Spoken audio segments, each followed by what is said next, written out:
आइए दोस्तों सॉल्व करते हैं क्वाड्रिलेटरल का बहुत ही प्यारा क्वेश्चन, जिसमें क्वेश्चन हमसे ये कह रहा है कि diagrams of a quadrilateral ABCD bisect each other if angle A is equal to 45 degree then angle B.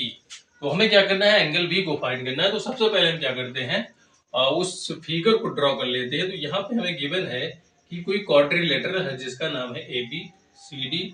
तो यहाँ पे हमने क्या कर दिया है, एक ABCD क्वाड्रिलेटरल यहाँ पे बनाया है और इसका जो डायग्राम्स है वो क्या कर रहा है, एक दूसरे को बाइसेक्ट कर रहा है, यानी हाफ हाफ पे ये दोनों क्या कर रहे हैं, एक दूसरे को काट रहे हैं। तो ये हो जाते हैं इनके डायग्राम्स। तो यहाँ पे जो डायग्राम्स है वो ये वाला भाग इसके बराबर है और ये वाला भाग इस साइड के बराबर है। तो यहाँ पे एक बहुत सिंपल सा इसमें जो एंगल है, ये एंगल हमें दिया है 45 डिग्री और ये वाला एंगल हमसे पूछ रहा है। तो यहाँ पे इस वाले एंगल को हमें क्या करना है, फाइंड करना है। तो यहाँ पे जो एक सबसे सिंपल सा रूल काम करता है वो आपको ध्यान रखना है। तो यहाँ पे अगर कोई क्वाड्रिलेटरल है और उसके जो डायगोनल्स हैं वो एक दूसरे को बाइसेक्ट कर रहे हैं, यानी हाफ और हाफ पे एक दूसरे को क्या कर रहे हैं, काट रहे हैं, तो वो जो क्वाड्रिलेटरल हो जाता है वो क्या हो जाता है, पैरेललोग्राम हो जाता है। तो यहाँ पे आप बता सकते हैं कि if the diagonals of quadrilateral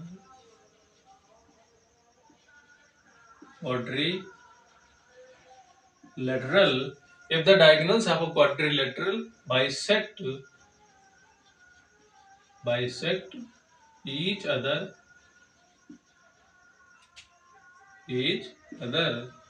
then it will be a parallelogram.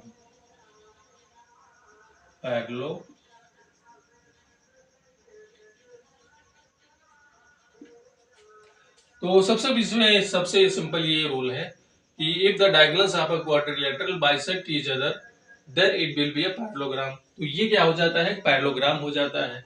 तो मैं आपको बता दूं कि जो पैरेललोग्राम का जो एडजेसेंट एंगल होता है उनका जो सम होता है वो क्या होता है, 180 के इक्वल होता है। यानी आप यहाँ से बता सकते हैं कि जो एंगल बी है और जो एंगल सी है वो क्या है, एडजेसेंट एंगल है।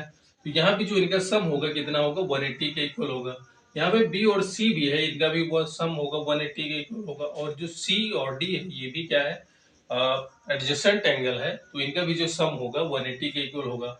तो हमें पूरे एंगल से काम नहीं है, सिर्फ हमें क्या करना है, बी को फाइंड करना है। तो आप यहाँ से बता सकते हैं कि चूंकि ये क्या हो गया, एक पैरेललोग्राम हो गया, तो यहाँ पे आप बता सकते हैं कि एंगल ये प्लस में angle B is equal to 180। ऐसा क्यों हो जाएगा, क्योंकि ये क्या है, एडजेसेंट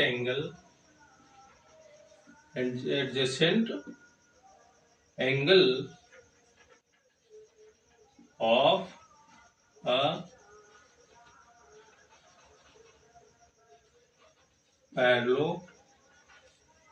पैरेललोग्राम। तो यहाँ पे हमें पता है कि जो ए का वैल्यू है तो यहाँ पे क्या है 45 डिग्री, प्लस में यहाँ पे है एंगल बी। तो बी हमें फाइंड करना है, तो इसे ऐसे ही रहने देते हैं और इक्वल में हो जाएगा 180।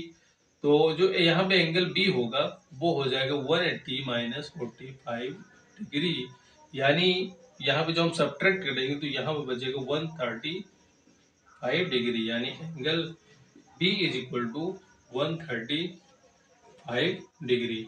यानी यहाँ पे जो बी की वैल्यू है वो क्या है, 135 डिग्री है।